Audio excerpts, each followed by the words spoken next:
Hi guys, this is Kathleen. I'm doing a diabetes review for the final.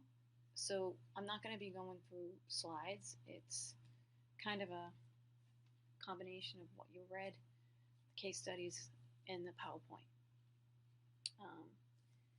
As you know, diabetes is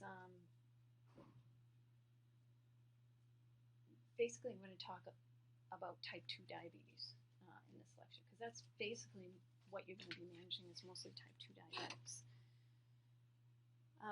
And really we should start thinking of this as a complex disease with profound multi-system effects. With diabetes, I want to talk a little bit about a person that doesn't have diabetes like you or I. Hopefully, I don't think any one of you have diabetes. So normally, in a normal person that doesn't have diabetes, we have our own body secretes basal insulin, and we have no insulin resistance in a healthy individual. So basal insulin takes care of the background insulin, suppresses glucose production between meals and overnight, and it's nearly constant levels with basal insulin. So 50% of our daily net needs come from our basal insulin. The other 50% of insulin is produced in boluses. Remember, this isn't a non-diabetic because we're going to be talking about percentages of basal insulin versus postprandial. These insulin boluses in a non-diabetic are specific for carb intake. So you can eat fat, you can eat protein, your insulin levels don't change. But when you eat carbs, the insulin levels boost because that's what insulin takes care of. Insulin takes care of sugar and carbs. Hence, one of the bases for those carbohydrate diets is to not have those insulin levels spike. A lot of carb diets are based on having the insulin level not spike, but instead have the basal insulin be there. So those are very popular, and it's a healthy way of eating. Of course, our body does need some carbs. With insulin resistance, the beta cells get fatigued or stunned, if you will. Insulin resistance persists. When insulin resistance persists, insulin lessens due to the stunning. What happens first is the fasting glucose goes up, and then the postprandial elevates. And this is with type 2 diabetics. What happens first is the fasting glucose goes up, and then the postprandial elevates. I did mention this in class. With insulin resistance, the body can produce 5 to 8 times the normal amount of insulin production. 5 to 8 times. Estimated endogenous dose of insulin is 800 units a day in someone with insulin resistance. This is a ton of insulin the body is producing. That is like a 5 syringe full of U100 insulin. So a lot of time when patients are newly diagnosed with type 2 diabetes and someone's blood sugar is greater than 250, they need insulin in the beginning. They need a large dose of insulin in order to overcome insulin resistance. Type 2 diabetes pathophysiology includes, this is a definition, an abnormal islet cell function in early disease stages. Insulin production is normal, but is disproportionately low for the degree of insulin sensitivity, which is typically reduced in type 2 diabetes. When we talk about insulin kinetics, the pancreatic beta cells release a hormone for insulin, but the insulin is profoundly reduced. So basically what this means, if you can take it in terms, is that type 2 diabetics, what you see happen in the body is they cannot produce insulin with spiking glucose levels in type 2 diabetes. And that's a fancy way of saying postprandial blood sugars start rising. I just want to enforce some of the terms as far as what our goal would be for preprandial, fasting preprandial. That's before meals. We want the target between 80 to 130, and that's fasting preprandial. So fasting before meals. Between 80 to 130, and postprandial should be less than 180. Okay, so postprandial should be less than 180. These are the goals. And at bedtime, it should be 90 to 150. These should be goals for diabetics. Let me review that for you. Fasting preprandial, we want the target goal to be between 80 to 130. And that's preprandial.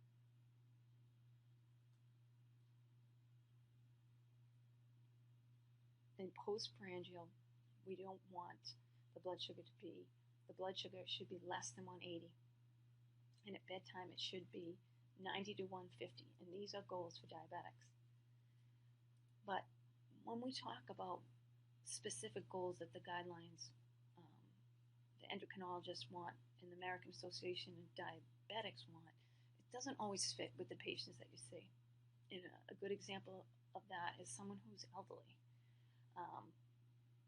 You have to weigh out the risks of falling versus trying to achieve strict goals for someone who's elderly.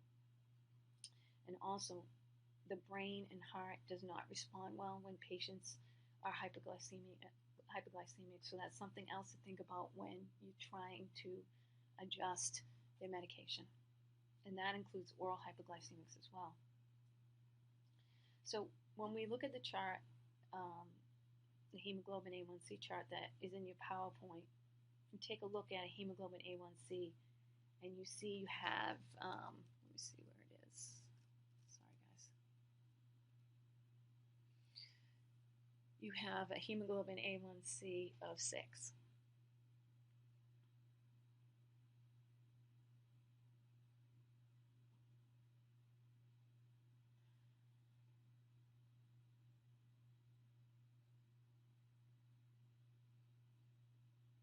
Your blood sugar, hemoglobin A1c, a blood sugar of 6 is 120 to 126.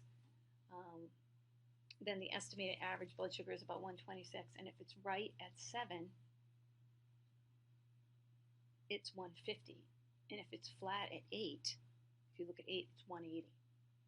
You can see when you're allowing the hemoglobin A1c to go up to 8%, which you can see that this person's average blood sugar is 183. That is fairly high. And when you have that, the average blood sugar of 183,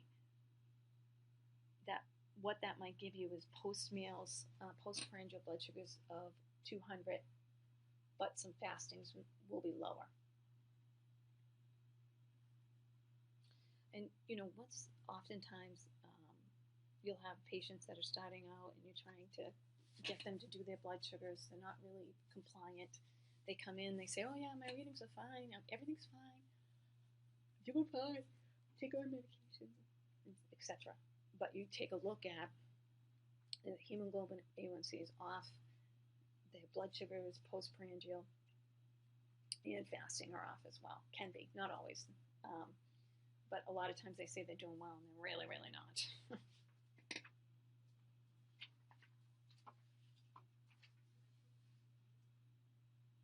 So again, just to review for the targets for glycemic control, postprandial, you want less than 180. Fasting, preprandial should be 80 to 130, and in bedtime, 90 to 150. So the goal in A1c in special circumstances for certain individuals, particularly with low hypoglycemic risk or anticipated long life expectancy and no cardiovascular disease, then you want the hemoglobin A1c to be less than 6. For older adults who are frail or who have anticipated life expectancies of less than 5 years, A1C should be less than 8, as the risks of hypoglycemia outweigh the benefits of stringent glycemic control. So for individuals that are healthy, who have, again, underlying this low hypoglycemic risk and anticipated long life expectancy, someone who's 30, and no cardiovascular disease. For older adults, so their hemoglobin A1c should be less than 6. For older adults who are frail or have anticipated life expectancies of less than 5 years, and their older adult A1c goal should be less than 8, as again, the risks of hypoglycemia outweigh the benefits of stringent glycemic control. When we talk about hemoglobin A1cs, and when we talk about treating patients, we have to look at what, if we look at their A1c and it's less than 7.3, less than or equal to 7.3, part of the whole makeup of the patient's insulin with type 2 diabetes, 70% is postprandial with a hemoglobin A1c of 7.3. When you get to a hemoglobin A1c to 7.4 to 10.3%, you have roughly 50-50. 50% postprandial glucose and fasting blood glucose is 50%.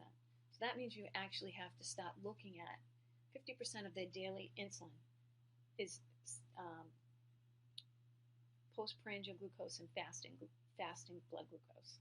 With a hemoglobin A1c of 7.3, postprandial is 70% of the overall insulin for type 2 diabetic. When you have an hemoglobin A1c of greater than 10, the fasting blood glucose contributes 70% and 30% is postprandial. So when you're choosing a medication for the treatment of type 2 diabetes, you want to take a look at that. Remember, the A1c less than 7.3%, the contributing overall insulin for someone in type 2 diabetics mostly is postprandial. 70% contribute of insulin, that overall insulin in your body. As the A1c rises 7.4 to 10.3, then it's roughly 50-50. That total insulin in your body is 50% postprandial and 50% fasting blood glucose. As your hemoglobin A1c rises at 10.3%, the fasting blood sugar contributes 70% of the overall insulin, and the other 30% is postprandial. When you're choosing medications for the treatment of type 2 diabetes, you need to consider what is the major problem with glucose control. Is it postprandial? Is it fasting? Or both? So that's when the patients can take blood glucose at home, take their blood sugar after they eat, if they're willing to, and then you take their fasting when they come and visit. They can take their fasting, and then you have to really decide, are they reliable? Are these good numbers, and so forth. If you have a good practice, if you're managing diabetes, as a student, look at the printouts. They're really impressive, and they can actually see how postprandial blood sugars are and how their fasting is as well. And that's a lot of teaching. So also, this is very involved, and there are going to be some key things that you're going to need to know. That is one of them, as far as the percentage of postprandial versus fasting blood glucose levels. And if you have any questions about that, just shoot me an email or call me, and I'll explain it to you. But these are a lot. Now, what my lecture is really focused on today is a little bit detailed than the lecture, and I wanted to give you that because it will tie into how to manage these patients and what you're seeing in your own practice right now and why you do certain things. Again, I do have an algorithm that when you watch this lecture, I'm going to hand it out Monday in class. So when you watch this lecture and I talk about certain things, I'll refer to it as well. Okay, again, so when choosing medications for the treatment of type 2 diabetes, you want to consider where is the major problem with glucose control? Is it postprandial, fasting, or both? So glycemic recommendations, adults with diabetes, you have individualized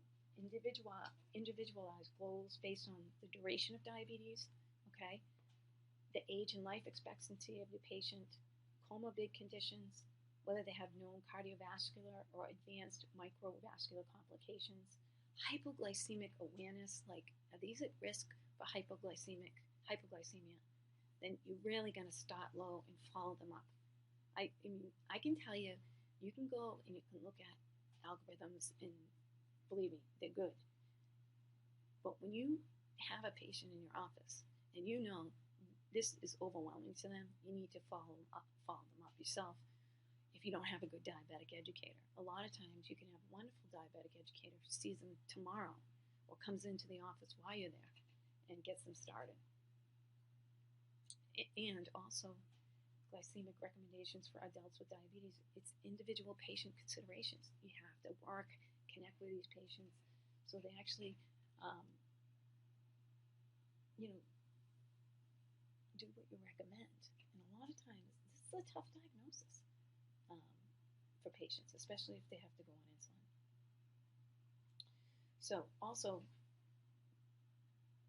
So when choosing medications for the treatment of type 2 diabetes, what is the major problem with glucose control? Is it postprandial, fasting, or both?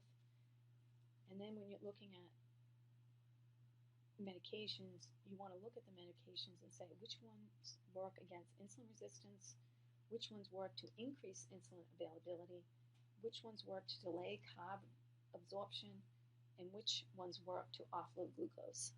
And I'll be talking about that today. Should we start with insulin or end with insulin therapy? Or perhaps you have to do both.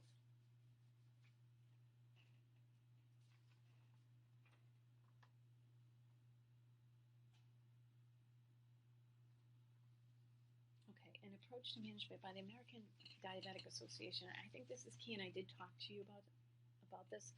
This is really, really important, and nurses do this well, and NPs do it really well because we have that nursing background and we know how important this is. Where possible, such decisions with type 2 diabetics or diabetics should be made in conjunction with the patient, reflecting his or her preferences, needs, and values. This scale is not designed, or any algorithm is not designed to be applied rigidly, but to be used as a broad construct to help guide clinical decisions. A lot of times as a new NP, you just want to follow the algorithm. But a lot of times you have to look at the patient and start out a little slower than what the algorithm recommends. Because a lot of times these patients been in type 2 diabetes, and these low blood sugars didn't happen overnight. So starting out slow and then working way up gradually and making sure they're not hypoglycemic and they're tolerating things is the way to go. So pharmacological intervention, are we going to use oral or injectable medications? And again, let's refer to that algorithm, which is from the American Diabetes Association, Diabetics Care, 2015, and it's page 41 to 48. So also, a new, in one of your articles, it did state, in the guidelines, it does state this: should we start with insulin? This is type 2 diabetic. A 2 to 3 week course of intensive insulin therapy can successfully lay the foundation for prolonged glycemic control. So the ease with which we get normal glycemic readings is achieved on insulin, and they can actually succeed in controlling the glucose levels with attention to diet alone. So they necessarily aren't on insulin for the rest of their life. But type 2 diabetics who have really high blood glucose levels, greater than 250, might need insulin right away to get through the insulin resistance. So why start with insulin? This is a done deal. It's not a done deal for long-term insulin therapy. So with type 2 diabetes, the consequences of hyperglycemia, it induces insulin resistance and impairs beta cell functioning. Correction of the hyperglycemia improves insulin sensitivity and insulin secretion. Intensive insulin therapy, most effective when the glucose is greater than 250. So it's usually a 2 to 3 week course of intensive insulin therapy in a newly diagnosed type 2 diabetic. And it reverses the effect of the glucose toxicity. And it's possibly more effective than either oral agents or non-intensive insulin therapy when trying to obtain long-term glycemic control. So examples of an individualized dose intensive insulin therapy. Now this is a new diagnosis of type 2 diabetics with someone with a blood glucose of greater than 250. We're going to start them on insulin. If we can get their hemoglobin A1c's down with the insulin, and we start them on, potentially start them on metformin and see how they do. But that isn't initially. First, we have to get their glucose down. So you can start out, if someone has a fasting blood glucose of 240, you can start out with 40 units per day, recommended insulin dose, which would be 5 to 60% basal and 40 to 50% bolus. So 50 to 60% basal and 40 to 50% bolus. Lantus, 8 units and 2 units of Humalog with each meal. And what if the person will not check blood glucose multiple times per day or inject multiple times per day? Then you can consider a single dose of Lantus, typically given at bedtime. And there's also new evidence of if you give Lantus in the AM, there's less evidence of hypoglycemia, so that's also another thought. If starting insulin therapy, should you start other medications? Yeah, one of them is metformin. Absolutely. Metformin is a wonderful drug. It's an insulin sensitizer. Remember that. It's an insulin sensitizer. Action is reducing hepatic glucose production and intestinal glucose absorption. Its action on fasting and postprandial glucose, so it works on both. And again, it's an insulin sensitizer. Minimal to no inherent hypoglycemic risk. There is a rare risk for metformin for lactic acidosis with metformin. These are nearly always associated with identified factors. Most commonly include impaired renal or hepatic function, hypovolemia, low perfusion rate, someone with cardiomyopathy or heart failure, or advanced age like 80 years old. You need to really consider discontinuing metformin if the patient has impaired renal function.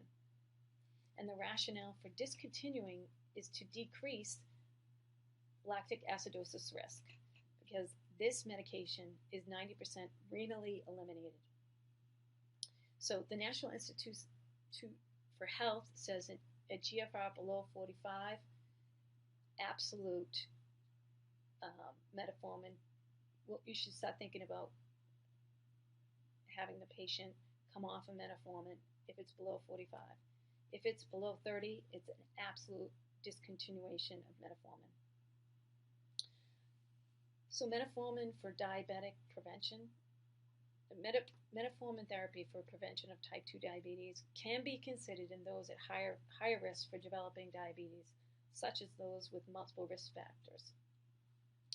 It's especially if demonstrated progression of hyperglycemia, anything greater than 6, despite lifestyle interventions. And the typical dose is 1,500 to 2,000 milligrams per day as a typical dose. Other medications are TZDs. For all intents and purposes, there is a couple, but there's only one left on the market, which is what we use. It's Actos. And TZDs can actually reduce the hemoglobin A1c 1 to 2%. And how does it work? TZDs. It's an insulin sensitizer but it's a totally different mechanism of action than metformin in its insulin sensitization. It acts both on fasting and postprandial glucose with minimal to no inherent hypoglycemic risk. There is an edema risk with this drug that this drug will increase circulatory volume, particularly when used with insulin or sulfonylureas. And TZDs can exacerbate heart failure.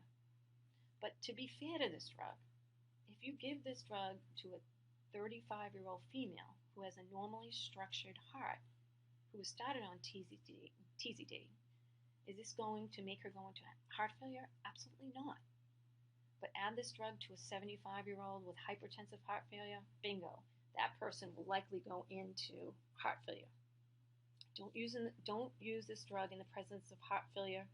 Monitor at-risk patients. And so if you have to consider as very high consideration for cardiovascular risk,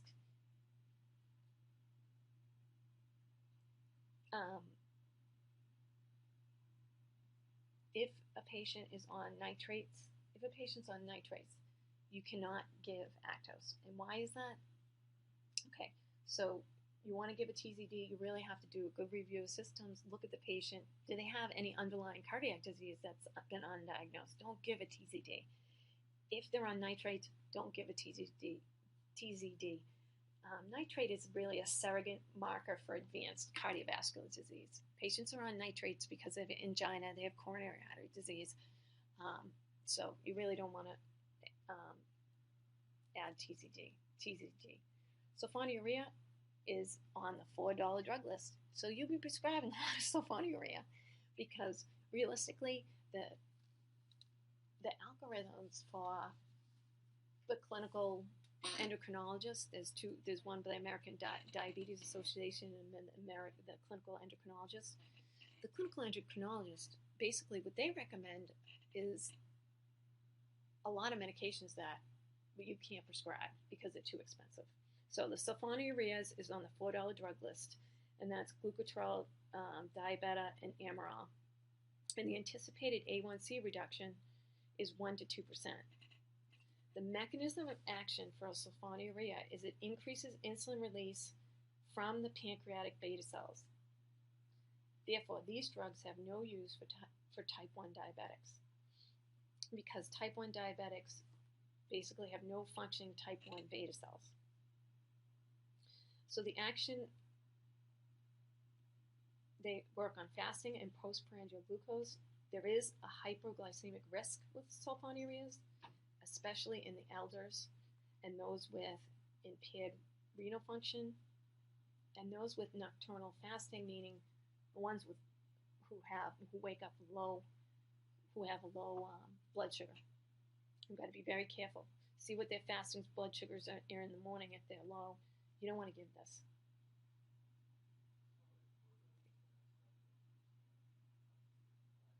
So one of the things to remember with sulfonylureas is with this drug, it's a constant push of insulin. It is not a push on insulin that is dependent on what the blood sugar is doing.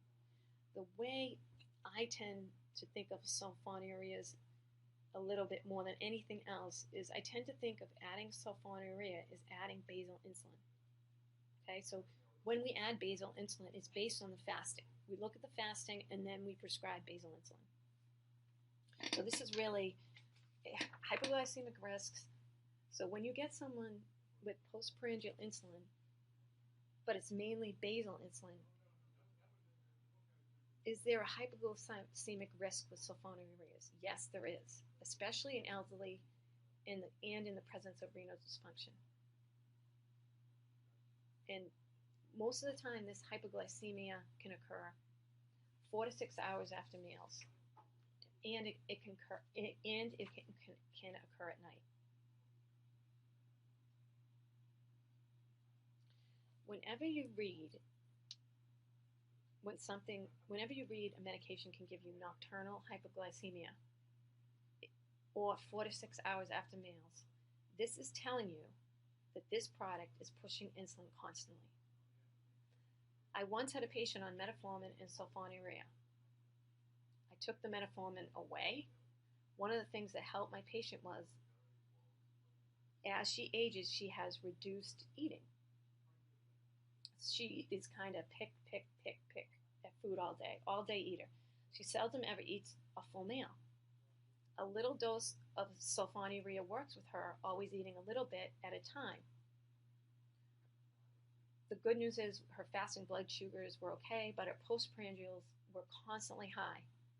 So if I'm going to have to add another drug that works mostly on her postprandial glucose, what am I going to look at?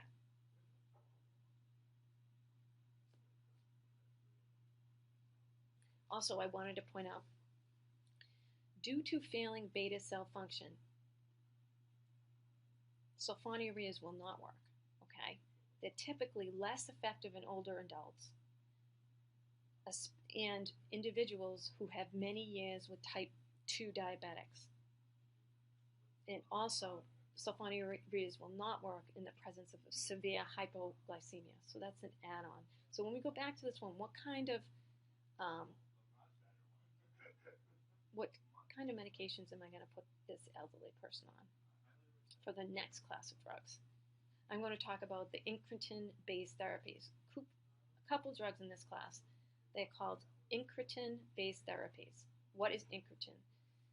Incretin is a group of GI hormones that influence the blood glucose by causing an increased amount of insulin released from the pancreatic beta cells post-ingestion of carbohydrate-containing food or beverage. This helps regulate blood glucose by largely preventing postprandial glucose elevation. Therefore, whenever you prescribe incretin, these are drugs that are going to work on postprandial blood sugars. So what are the incretin-based therapies? These are the DDP4 inhibitors and the GLP-1 agonists. The GLP-1 agonist basically mimics the incretin and activates the GLP-1 receptors. The DDP4 inhibitors, they inhibit the enzyme that inactivates GLP-1, which will cause you to have higher levels of incretin levels, which are going to help you with postprandial or post-carb ingestion. The first class of DDP4 inhibitors, they inhibit the enzyme that breaks down incretin, and that's Januvia, sitagliptin.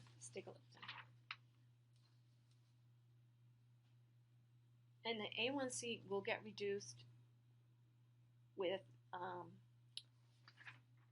the DDP4 inhibitors, Januvia.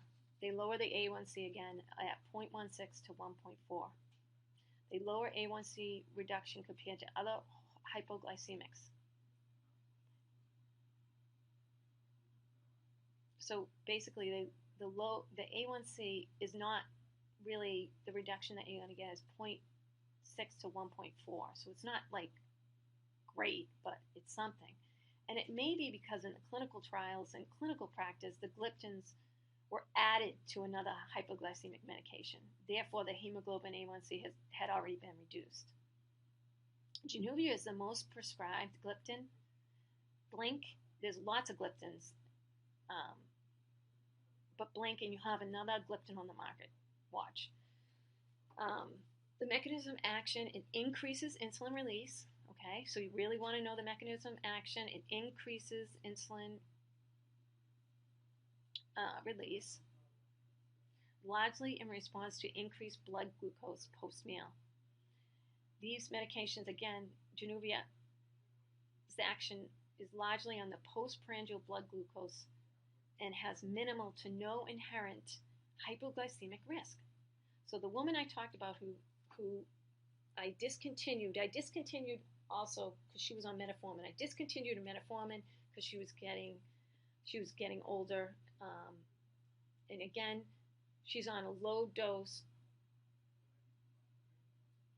sulfonylurea, and again, it tends to work with her because her eating patterns. She is pick, pick, pick. What if I had the same woman, but now she's a decent mealtime eater?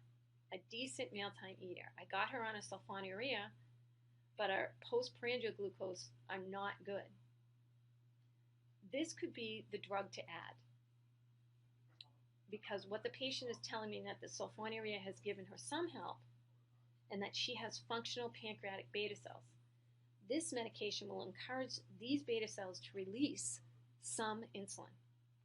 So if we switch to a woman who's a pick, pick, pick, pick, pick, and she all of a sudden is eating breakfast, lunch, and dinner, but her postprandials are way up, the Januvia is a really good medication to help with the postprandial. This is again, we have to watch for this dose adjustment. You have to look at her renal impairment as well. Is this well tolerated? It is mostly, Januvia is well tolerated. It's weight neutral. It's indicated to improve glycemic control in combination with insulin sensitizers or other insulin releases. So Januvia works. It works. It's well tolerated. It's weight neutral. And it's indicated to improve glycemic control in combination with insulin sensitizers or insulin releases. You can use it with a sulfonylurea. This is a great option, but I just left the $4 drug, and now I just walked into $150, $250 a month drug. It's expensive. Januvia is expensive. So, however, it is a particularly good group to think about this with an older adult, anyone who has an increased risk of hypoglycemia, a fall risk, or a cardiovascular risk. You just don't want to boost that sulfonylurea dose anymore because she's elderly. So if you boost the sulfonylurea dose, you could actually ditch the fasting blood glucose, which could make her hypoglycemic. So also, there was a study that was done on Januvia, which was the first GLP into market, and study showed a large percentage reduction in postprandial blood sugars. Glp agonists, these are injectable drugs, and now we're talking a $200+ a month. These are GLP-1 agonists, also often called eccritin mimetics. They mimic the eccritin.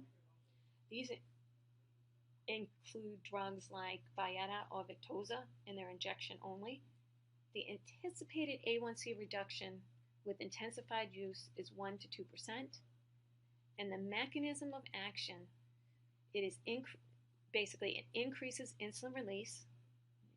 You really need to know that mechanism of action, largely in response to increase in blood glucose post-meal.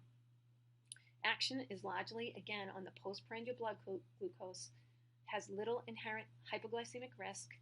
It slows gastric emptying, often leading to appetite suppression and weight loss. Victoza is a good weight loss drug due to gastric slowing. Some of the major adverse effects are nausea, vomiting, better with dose adjustment, so you can have less side effects with dose adjustment and or continued use.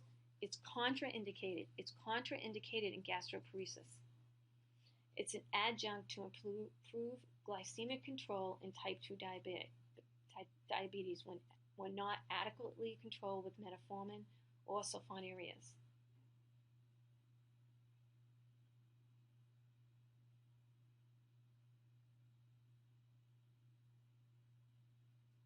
Okay, so a poor candidate for this drug will be someone with gastroparesis. So one more time, my 84-year-old patient who I took the metformin away, let me see, I boosted her sulfonylurea just a little bit.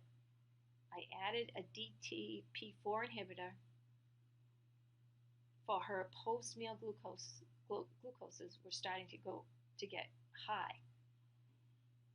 I would not give a second thought about putting her on a GLP-1 inhibitor. And the reason is this woman has very significant diabetic neuropathy. Okay, when you think about that, people with gastroparesis get this from having decades of diabetes, and they can get it in both type 1 or type 2. Basically, to simplify this, gastroparesis is a neuropathy of the gut. If they have neuropathy in their feet, then they have neuropathy in the gut. Why do you think she picks, and eats? Because she feels too full if she eats a real meal. Can that be just part of being 81? Yes, it can. It's not that unusual for someone that age to have that dietary pattern as they get to advancing age. So, but if I know her feet do not work well, I need to think that her gut does not work well. What will happen if you give this medication with gastroparesis? They will most likely start vomiting. Also, one more time as a review, which I'm sure you all know, is Gal gene equals Lantus. Lantus is a basal insulin. So if someone is on Lantus, but their postprandial blood sugars are still high, what could you use a GLP-1 agonist? Yes, you can. Yes, you absolutely can. So I'm segueing into a GLP-1 agonist on someone who's taking Lantus. So remember, the GLP-1 agonist, the Byetta, works on postprandial. Lantus works on basal. This GLP-1 agonist can enhance postprandial insulin release. This is absolutely predicated on that they have functioning pancreatic beta cells, though, okay? So postprandial still elevated, you can add an eccritin, and most likely patient will be on metformin as well, unless contraindicated. I'm talking about other patients, not just my 84-year-old. So eccritin-based therapies, as we talk with basal insulin primarily improves fasting plasma glucose. So basal insulin primarily improves fasting plasma glucose control. Eccritin-based therapies have glucose-dependent effect. They largely benefit postprandial plasma glucose control. They require functioning beta cells for clinical effect. And also remember that patients may be taking GLP-1 agonists not just for diabetes, but for weight loss. GLP-1 agonists slow gastric emptying. The use does not affect absorption of most medications, except you have to be very careful. There's two medications that the GLP-1 agonists can interfere with, and these are oral contraceptives and most antimicrobials. So we have to be very specific on oral contraceptives. When someone's on oral contraceptives, we do not want to give them a drug that could make their oral contraceptives not work. So be cognizant of that. The SGLT2 inhibitor, also called sodium glucose cotransporter 2, SGLT2 inhibitor. Examples are Invokana is one of them. An example is Invokana. The anticipated A1c reduction with intensified use is 0.7% to 1%. Again, the mechanism of action you need to know, largely by lowering plasma glucose levels by increasing the amount of glucose excreted in urine. Okay? So again, this is a different mechanism of action. And those are good because when you start prescribing these medications, you want medications that work on different mechanisms of action.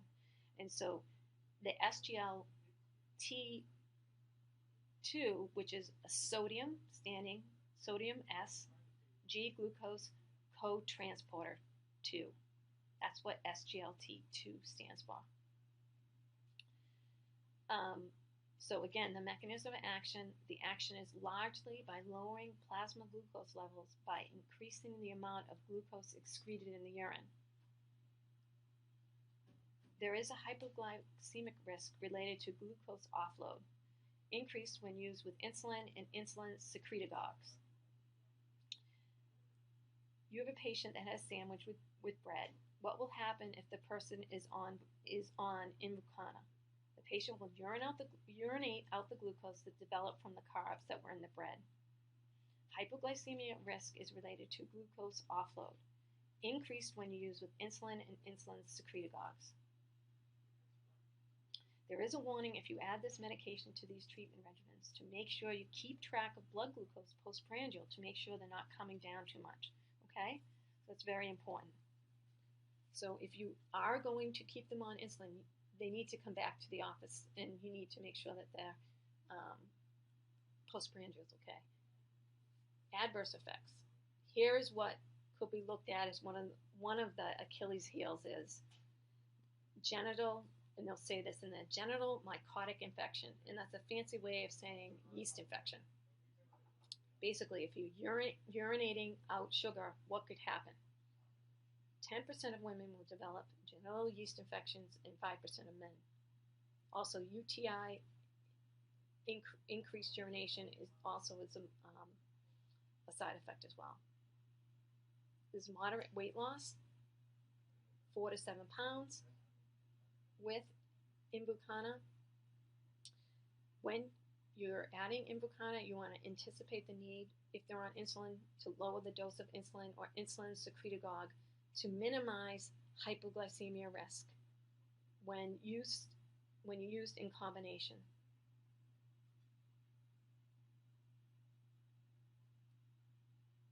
So when you dose adjust or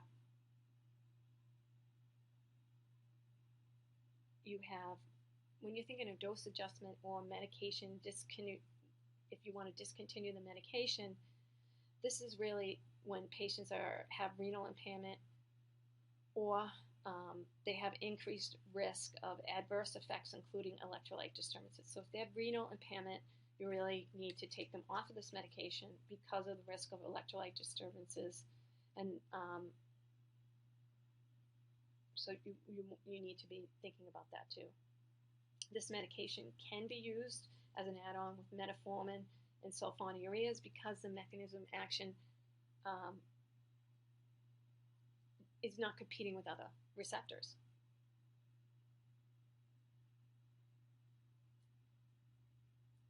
So say if you have a patient who has chronic kidney disease stage 3, the plan most likely would be, if she was on metformin, to discontinue her metformin.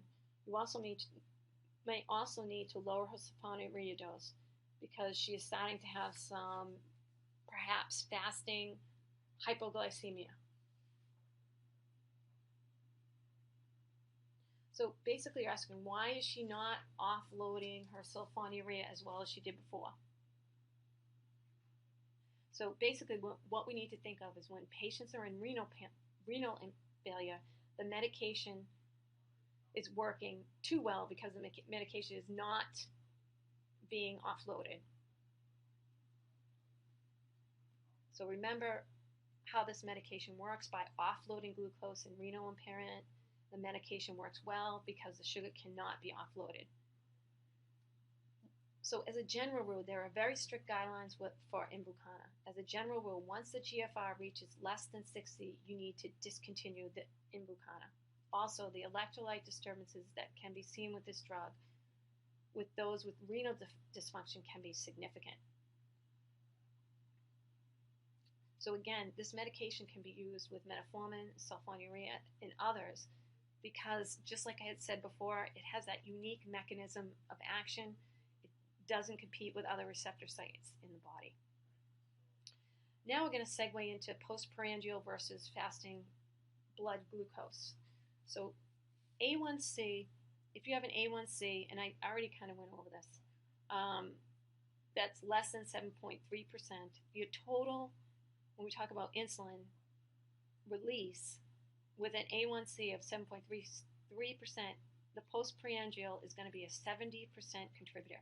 So what does that mean if you're prescribing medications? You're going to be prescribing medications or looking at controlling with someone who has an A1C of less than 7.3, you're going to be controlling the postprandial glucose. If you have an A1C of 7.4 to 10.3, it's roughly 50-50. You're going to be looking both at the postprandial and the fasting blood glucose and adjusting accordingly. If your A1C is greater than 10, then your fasting blood glucose your fasting blood glucose contributes 70% of your overall insulin.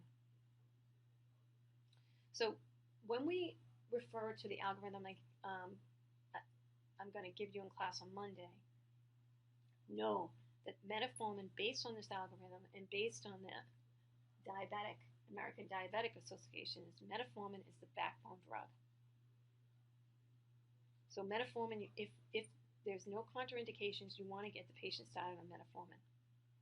And then you will decide what will you add on. Especially if you're not going to add on anything if you have good glycemic control. So you do a trial of metformin for 3 months. If you were starting off with insulin, you would want to get the metformin on board with insulin as well.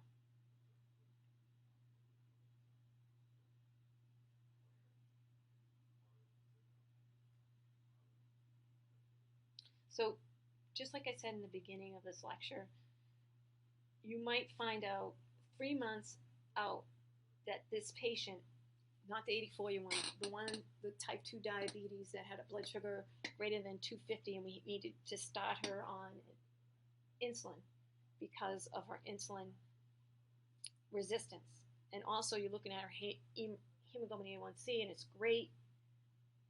You most likely will not need to add a second drug.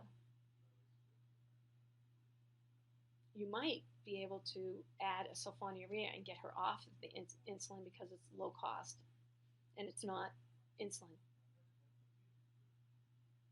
So basically, you're going to get her off the insulin, which is a basal insulin, and you're going to add the sulfonylurea. Remember, the sulfonylurea is like a basal insulin.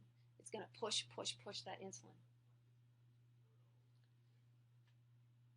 So also, when you're looking at sulfonylurea, it might not lower the A1c as well if it's a lower A1c versus a very higher A1c.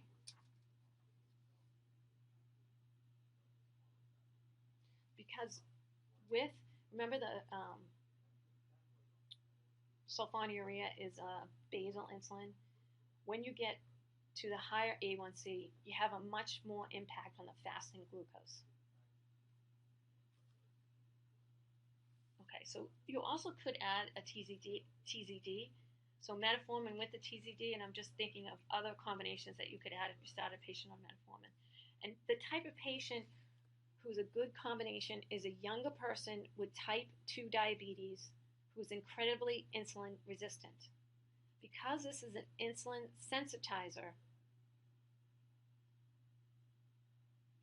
this is coming from 2 different effects. Don't be too afraid of the TZDs in young adults. If you have unlimited funds and you have a lower A1c, where most of the problem is postprandial, you can do metformin plus a DDP4 inhibitor.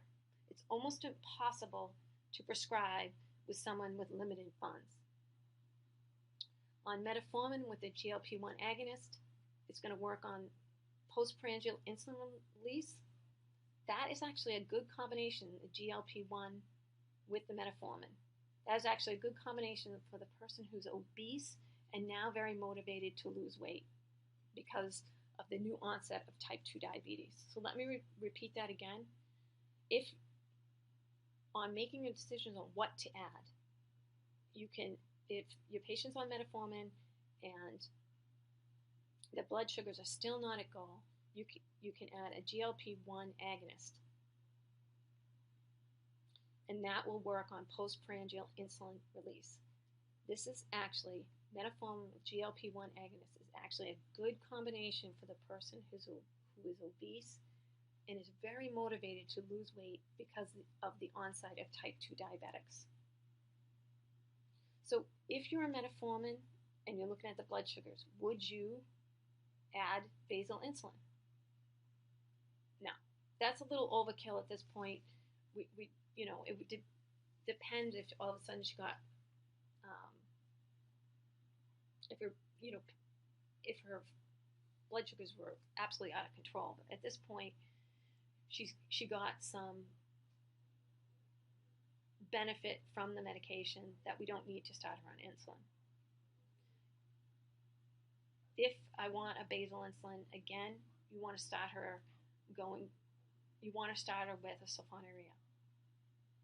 So then also in the algorithm, it talks about what would you do after 3 months of dual therapy. Say you started this patient on whatever drug you decided, metformin plus if you decided TZD or if you decided GLP-1. And after 3 months, you need to go to a 3-drug combination.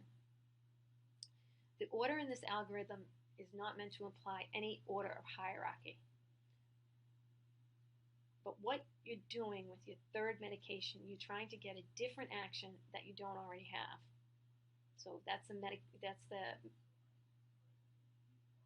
medication mechanism of action. You want to get a different one.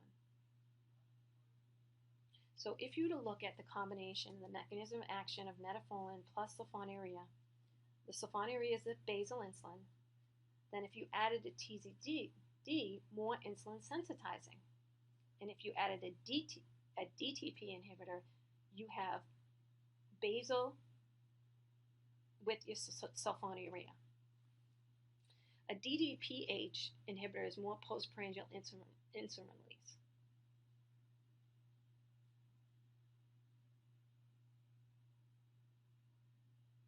Or the SGL2 offloading of postprandial glucose, the Invokana, or the GLP-1 receptor agonist, which works on postprandial glucose or insulin. Basically, this is what you'll be thinking of when you are deciding which one of the medications to add.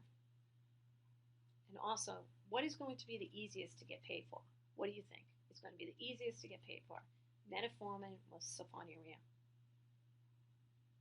So, metformin plus additional agents, according to the ADA recommendations, metformin plus one of the following. It's an insulin sensitizer, less carb absorption, best cost option, and weight loss is possible. So insulin releaser is a sulfonylurea. It will work on the fasting and some postprandial glucose control. Sulfonylurea clearly is cost preferred. For a person in early disease with a hemoglobin A1c, so early type 2 disease with a hemoglobin A1c of 7.8, you have a goal of less than 7. Metformin plus sulfonylurea is well suited. It's going to work on the elevated fasting and the postprandial blood sugar, especially when cost is the issue. But a special consideration, there's marked increased risk of hypoglycemia and renal impairment, especially in the elder.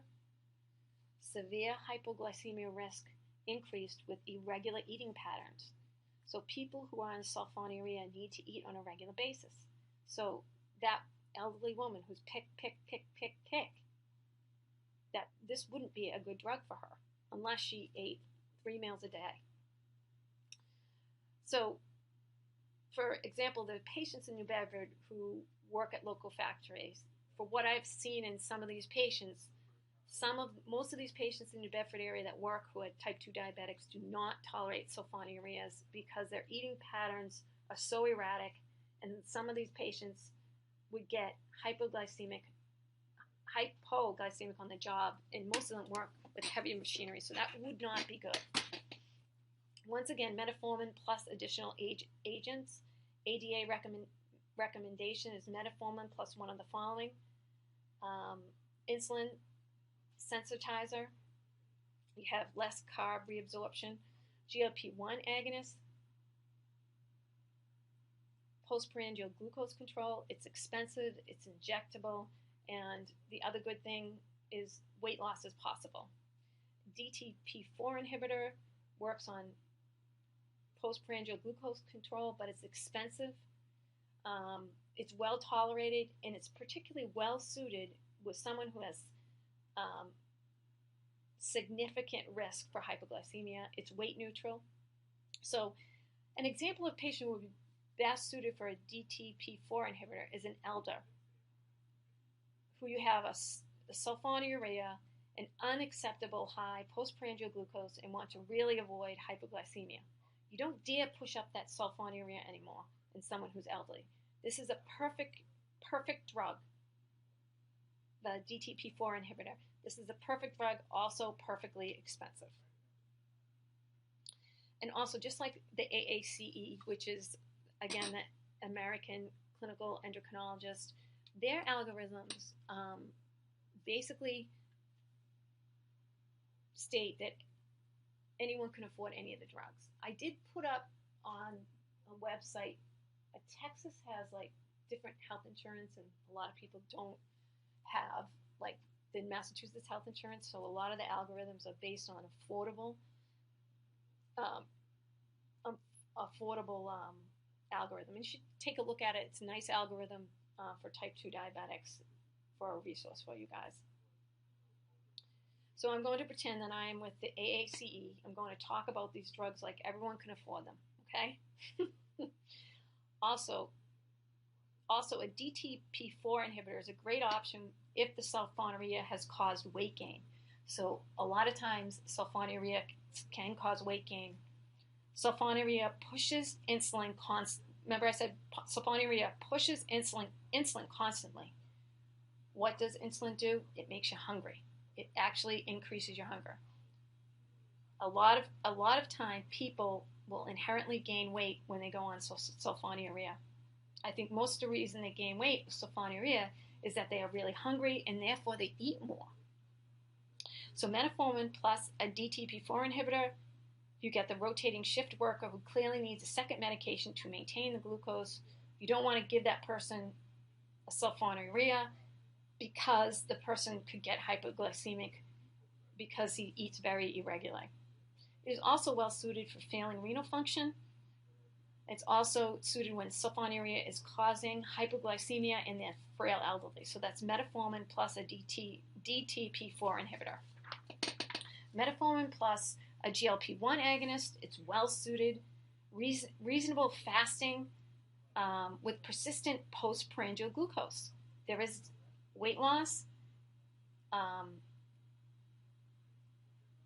The person has to be a bit able to inject themselves.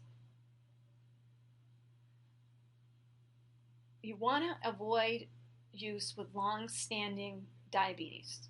Why is that? Well, most likely long-standing diabetes or with any degree of gastroparesis. I recently cared for a woman. The endocrinologist put this woman on a GLP-1 agonist at age 81, which I think is pretty daring. Gutsy, I should say. Gutsy move. This woman proceeded to lose 35 pounds almost overnight. She said to me, I think I'm going to die from this medicine. She truly felt awful. It did a great job on her glucose, but what she did not she couldn't tolerate the medication, and I'm sure she had some degree of gastroparesis. So an SGL2 inhibitor, it's a works on postprandial. It works on weight loss as possible. It is expensive. It offloads glucose. I have to respect that the ADA says it can be a second-line drug. What I want to do is more about the pathophysiology of the disease. Like, we want to improve postprandial excursion. So basically, what you're going to do is pee out the sugar with this drug. This is basically a good drug, but I would use this as a third drug. If you're going to use it, however, it's well suited, reasonable fasting glucose. You'll get a good fasting glucose.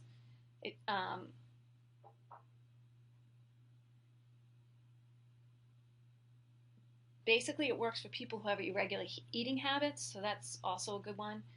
Low hypoglycemic risk with these two agents alone, so that's good. With two agents alone in this medication, you're not going to get hypoglycemic. The bad thing is it causes the urinary tract infection and yeast infections. Yuck.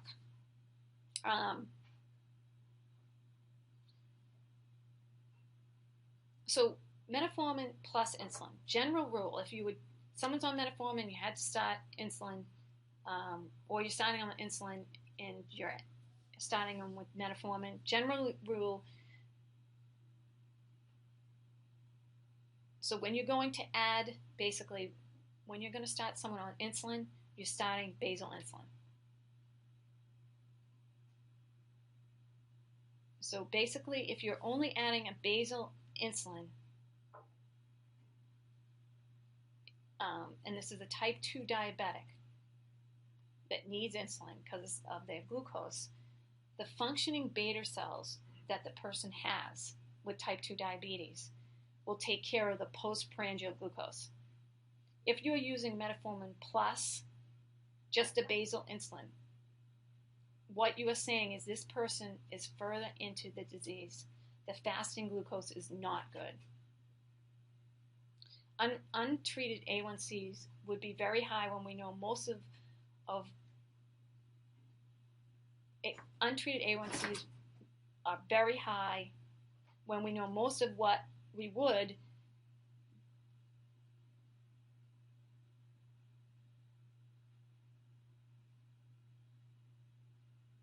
so I'm sorry, I'm a little confused here, sorry.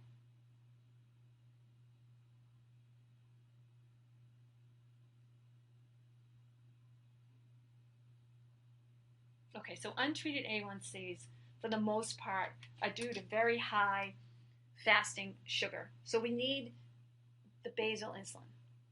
So what we're thinking inherently, initially, that the patient has some working beta cells, and that we're actually dosing the basal dosage, and the pancreatic cells that are left are going to take care of the postprandial.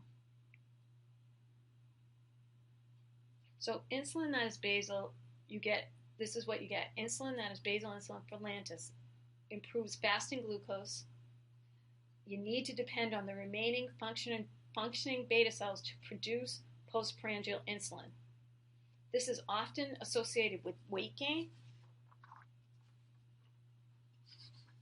If the A1C remains elevated, say after 3 months of 2 drug therapy and lifestyle modification, consider 3 drug therapies. So choose agent based on desired clinical effect and currently used medications. So you want to look at the fasting glucose, postprandial glucose. You want to say, is the medication an insulin release, insulin sensitizer, a glucose offloader? So examples of possible combinations could be metformin and sulfonylurea, and still not a goal, consider adding one of the following, which could be SGL2 inhibitor, or DTP4 inhibitor, or a GLP-1 agonist. You get insulin release with both. You also get different mechanisms from sulfonylurea. If A1C remains elevated, greater than 1% above goal in 3 months, you need to add insulin. So think of it this way. You got metformin, which is an insulin sensitizer. You got a sulfonylurea, which is insulin release.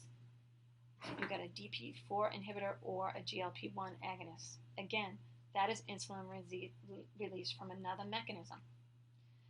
What you need to look at and think to yourself, with a DDP4 inhibitor and a GLP-1 agonist, basically you're attempting to release insulin both with different mechanisms and with the sulfonylurea. So if you have a sulfonylurea and one of these other drugs on board, and you still do not have enough insulin on board to take care of fasting and postprandial glucose. So basically, what that tells you when a patient is on metformin plus sulfonylurea, or you decide to put them on an SGL2 or a DP4, either one, and that blood glucose is not improving, then what that's saying is that the functioning pancreatic beta cells are gone. So the SGL2 inhibitor is offloading of the glucose. As I said, it could be okay with using SGL2 inhibitor as a third drug, but I am really not warming up to it as a second drug. So the chart is exactly, if you look at the algorithm for type 2 diabetes, is exactly what the ADA says. That when you fail 3 drug therapies, then you go to metformin plus basal plus mealtime insulin. Or you do a GLP-1 receptor agonist like Byetta. This would be instead of mealtime insulin. So you dose Lantus as the basal, okay? Patient doesn't want to inject mealtime. So instead, you use GLP-1 receptor agonist Byetta instead of doing the mealtime insulin. So you got basal and mealtime GLP-1 would cover the postprandial. Question: do you stop the sulfonylurea when you add insulin?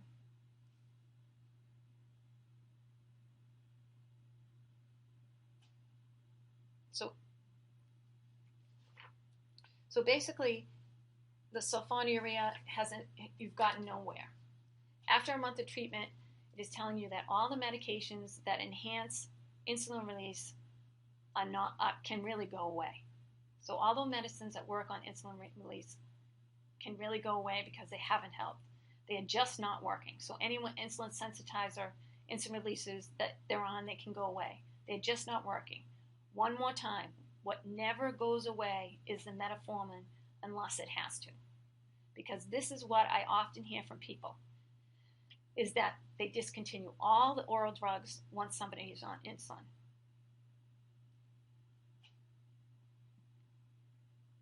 You can get rid of the sulfonylurea. Why? Because it's not working. But don't get rid of all of the oral medications. Metformin is a good drug. So we got the triple therapy. It is still not working. Then when you go to insulin, what are you looking for? You're looking for a combination. Combination based on medication's mechanism of action, metformin plus basal, and mealtime insulin. Best suited when failing beta cell function is suspected. So in an older adult, you can have with type 2 diabetics, you can still have inadequate glycemic control with triple therapy. Combinations based on medications, best mechanism of action for older adult would be metformin plus basal insulin and a GLP-1 agonist. And this GLP-1 agonist is best suited when fasting and post-meal glucose is elevated, but you do have a certain degree of beta cell function remaining. The patient needs to have low risk for gastroparesis, and also they need to have a desire to lose weight. So a lot of times students would ask me, how much in the way of A1c reduction can you get out of insulin? It's pretty much infinite. It is as much as you give someone. What are the goals with insulin? So let me ask you like a question about pharmacodynamics. Does insulin differ from one another pharmacodynamically? So pharmacodynamically, the definition is what the drug does to the body and what the drug does to the disease. Do insulins differ pharmacodynamically? No. Insulin is insulin. Pharmacokinetically, do they differ from one another? Absolutely, night and day. So what your goal is with insulin is to mimic what the body does. So basal to cover the peaks, basal to cover in between meals and at night. Postprandial will be to cover the peaks. What combinations will help? Long-acting with short-acting bolus, or potentially a pump. So one more time, what we are trying to mimic when we order insulin is basal. We want to mimic the basal with the bolus. So the bolus insulins that you have are mealtime. Again, I say realizing easier said than done. Let me just run something by you really quickly. Let's say you do have an older adult who has type 2 diabetes. For many years, she's in good shape despite having type 2 diabetes. The person was on metformin and basal insulin. You have given up on the insulin-secreting medications. They just don't work on this patient anymore. Patient's fasting blood glucose looks great. Postprandial are not great, but they are not terrible. They are running at 200. Could be better, but not horrible. This person says you only have one shot of insulin, one day. That's all I'm going to do. I'm not doing a second shot of insulin or a third shot of insulin. Not willing to do an insulin pump either. So, when we talk about pumps, what combinations will help pump? Try to get a 78-year-old to figure out an insulin pump. No, it won't happen. However, a 20-year-old will take it apart, put it together, and show you how it works. Something to consider is what can happen with. Something to consider is, one of the endocrinologists that I spoke with said, I had a frail elder, I called him up, and he said, try to get your patient to walk briskly for 10 minutes after they eat and see if you can bring down the postprandial blood sugars, having them exercise briskly for 10 minutes. I'm not saying run a marathon. And what had happened was the 200 actually went down to 170 when she was compliant. No, it's not perfect, but it's better. So sometimes you can get away with mealtime insulin if you have your patients exercise after every meal, like a 10-minute brisk walk after each meal. So it's something that you're not actually having to do insulin on an elderly. Like before, postprandial insulin, meal insulin.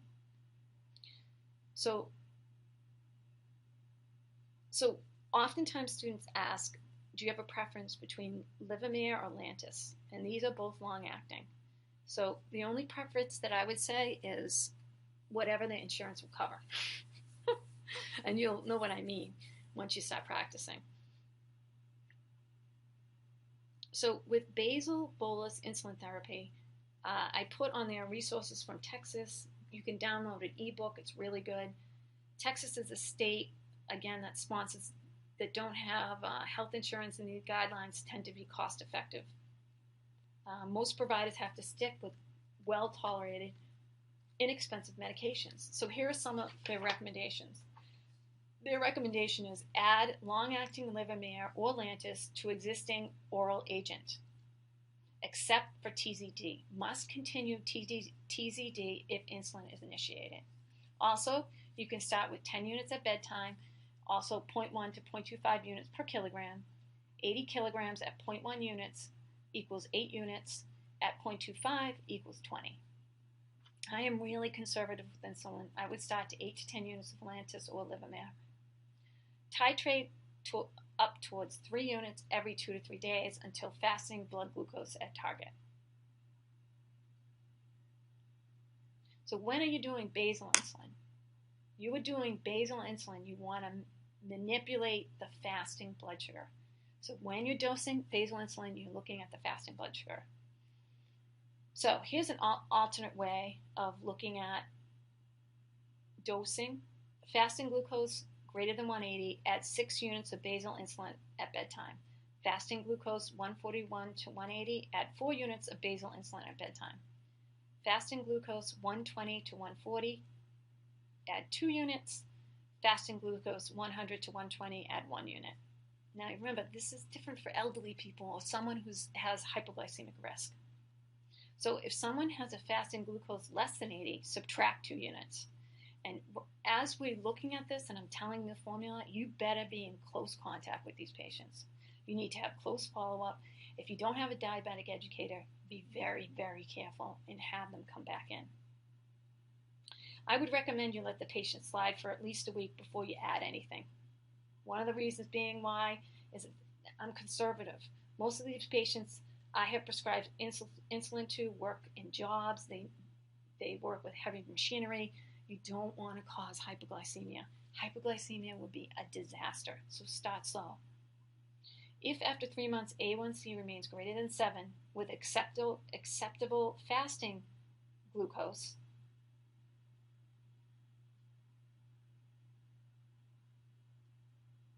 so if after 3 months A1C remains greater than 7 with acceptable fasting glucose, you can actually discontinue the oral insulin secretagogue, likely not contributing to the management of glucose. Add mealtime insulin with 2 options. So you want to add mealtime insulin with 2 options. So if after 3 months A1C remains greater than 7 with acceptable fasting glucose, discontinue the oral insulin. It's not working, likely not contributing to the management of glucose. It's an insulin that's secretory. That's what secretagogue means.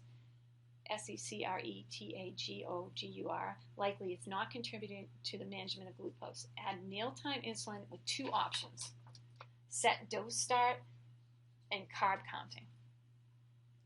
You can alternate to pharyngeal insulin, or you can add Glp-1 agonists if not already tried. So adding pharyngeal insulin, that is mealtime insulin. You want to tell them, you want to set the dose, you want to tell them they need to take it 10 minutes prior to each meal. You can do 5 units of short-acting insulin analog. Add 10 units every 2 to 3 days if postprandial glucose goal is not at goal. FYI, it's very hard to get patients to start insulin. Most of the patients that I see would only inject themselves once a day and will not agree to multiple doses of insulin. I will have the pharyngeal insulin at the largest meal of the day. So if you have to compromise, so basically if they say, well, I don't want to take this, then you have to look, especially the Latino people in the community, eat their largest meal is in the lunch. So most Latino patients will say, I eat a modest breakfast and a big lunch, and when I track their blood sugars, they are right. So what I find is the postprandial breakfast is decent, and the evening postprandial is okay, and the lunchtime postprandial glucose is horrible. So that's an example. I have one patient who started off with, I think, Lantus plus lunchtime, and now he's injecting 3 times a day. He finally realized it only took 4 to 5 years to get him to that point, and now he's doing 3 meal times, 3 injections a day. After you get your patients to inject 3 times a day, you get much better glycemic control. But you can write to me and tell me how successful you are with that, because it takes a connection, trust, a lot of education. Most likely you're going to get much better control once we add the mealtime insulin. So for adding pharyngeal insulin, yes, you definitely want to do it breakfast, lunch, and dinner. That works. But once you sit down with the patient, they tell you no. So part of the compromise is, okay, just do it at the biggest meal and start there once a day with their before meals. So Lantis twice a day, a student, I have some notes from past years, they ask about Lantis twice a day. And you'll see that, Lantis twice a day. There's really nothing sacred about having Lantis twice a day.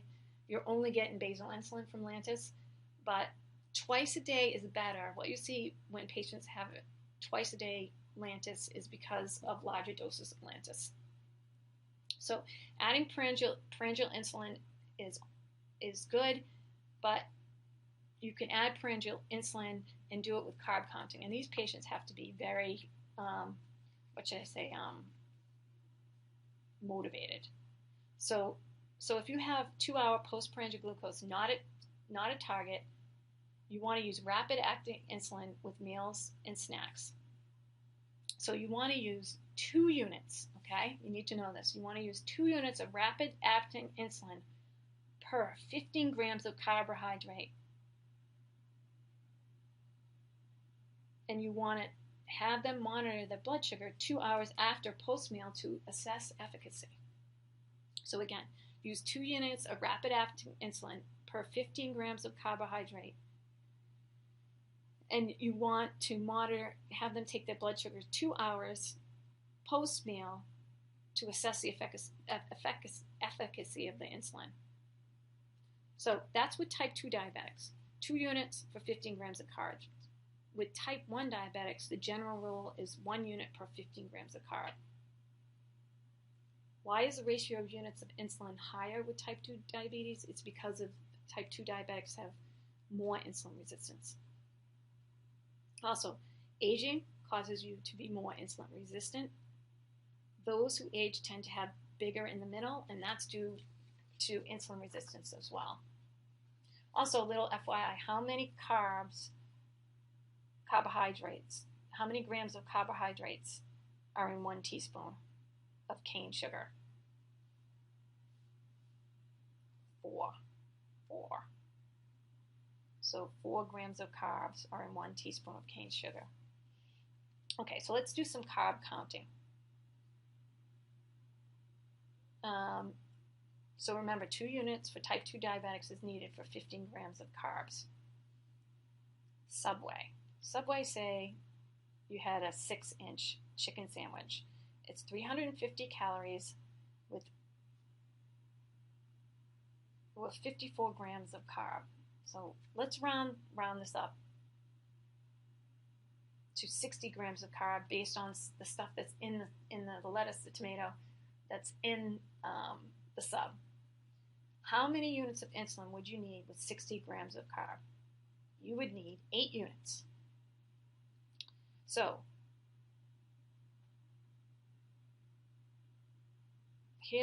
what about you need something to drink?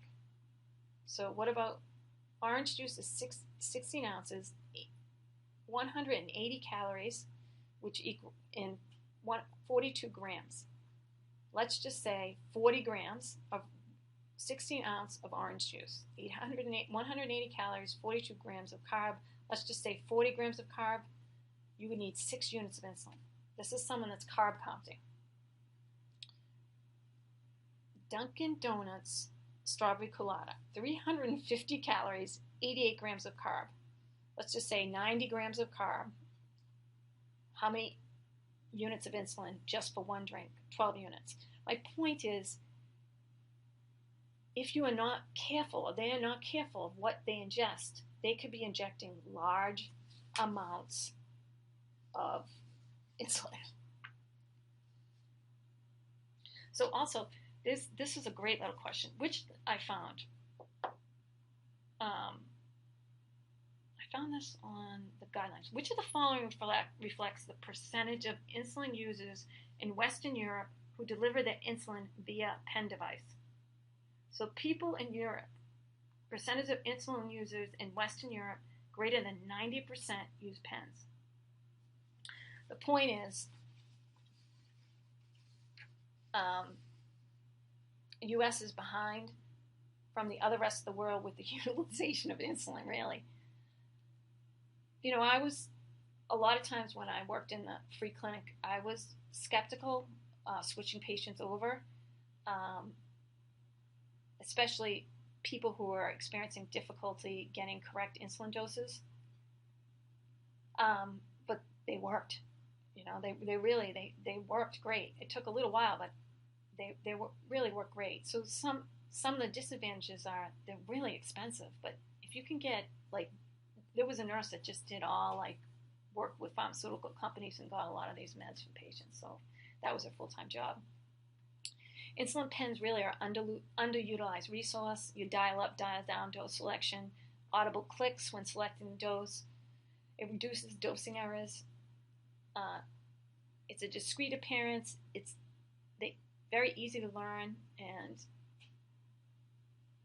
people with diabetes can get some confidence using this as well.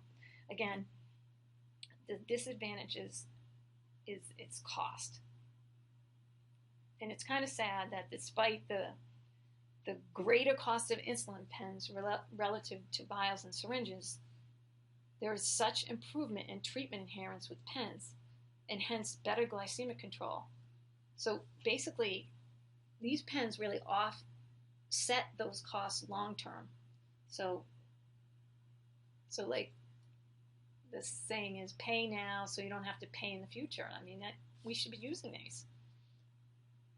So sliding scales is the bane of my existence.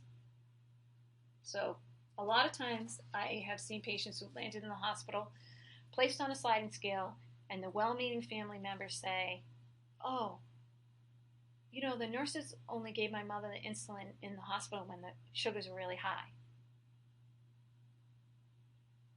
And she's supposed to give her insulin at home before she eats. So the daughter would come in and say, I'm going to do just what the nurses do. So she ditched all mealtime insulin, gone home, started treating her mom reactively with the sliding scale, chasing all these high blood sugars that were dangerous. So a lot of times, my point is there's education that needs to be, and they'll, you know, a lot of times we assume that they know what they're doing, and they don't. One of the problems with sliding scale insulin regimens is that the sliding scale regimen prescribed on admission is likely to be used throughout the whole hospital stay without modification, even when control remains poor. Additionally, sliding scale insulin therapy treats hyperglycemia after it has already occurred, instead of preventing the occurrence of hypoglycemia. This reactive approach can lead to rapid changes in blood glucose level and exacerbating both hyper and hypoglycemia. So I gave you an example of a sliding scale in class on the board. And I'll say it again. So one unit of insulin will bring down the blood sugar down 50 points. And this will bring down with Humalog in about 4 to 5 hours. If blood sugar is greater than 150, it will bring it down for about 4 to 5 hours. If blood sugar is greater than 150, 150 to 199 give 1 unit of Humalog, a rapid acting insulin. If the blood sugar is 200 to 249, give 2 units of Humalog. Blood sugar 250 to 299, give 3 units. Blood sugar 300 to 349, give 4 units. Blood sugar greater than 350, 5 units. Less in renal impairment. And those, because, why is it less in renal impairment? Because insulin is 50% renally excreted. Remember, insulin is a bioidentical hormone. Therefore, you're only replacing only what the body is not making. You can have renal failure and you can have hepatic failure and total body failure, but you can still get insulin because it's something the body naturally has and naturally needs. Basically, what I'm trying to tell you is you basically need to be careful dosing someone in renal failure. Avoidance and management of hypoglycemia. This is a critical component of diabetes management. It is a critical component of diabetes care. Hypoglycemia recognition when blood sugar is less than 70. Whenever you see the word adrenergic, think adrenal-like. What would epinephrine and norepinephrine look like? Adrenergic symptoms, diaphoresis, nervousness, tremor. Neuroglycopenic symptoms is basically how the brain reacts to low blood sugar. They're confused. Oftentimes, they present like a stroke. That's why it's always important to do blood sugar. Atypical presentation in older adult. Less adrenergic symptoms in early hypoglycemia. Most profound are neuroglycopenic symptoms, including reversible hematopoiesis and later hypoglycemia. There was a gentleman when I worked as a staff nurse, and this was like a huge lawsuit down the South Shore. This was a guy who was driving home. He was a businessman. He was found, they thought he was drunk, and he basically ran into the guardrail. They got him in an ambulance. They arrested him. They PC'd him overnight. And the paramedics were called the next day because they thought he was having a stroke. And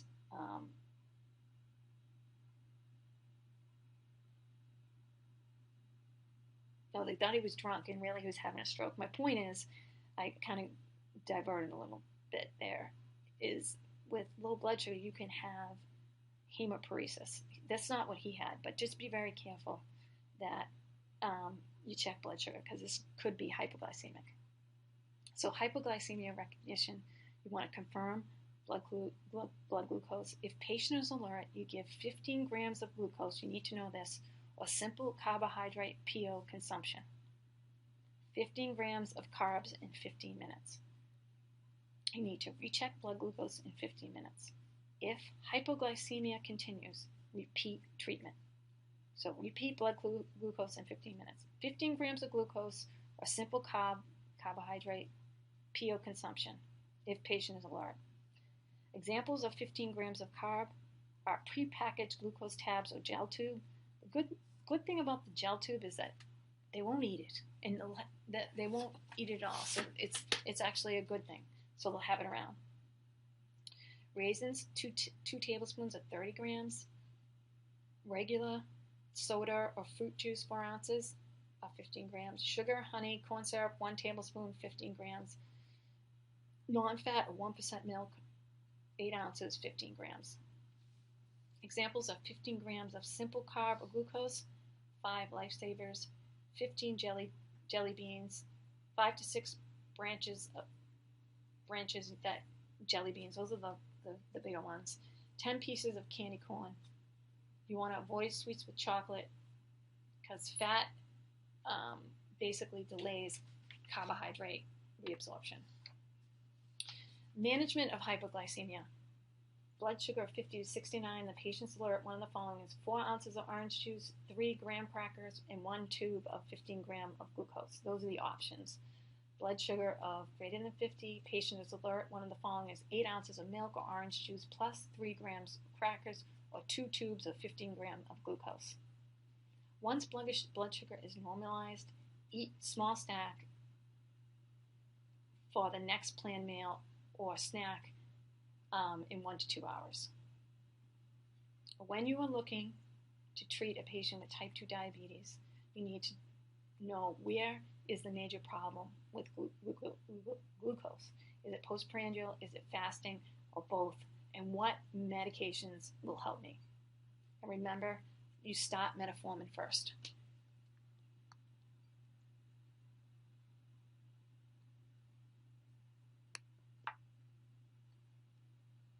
That's it, guys.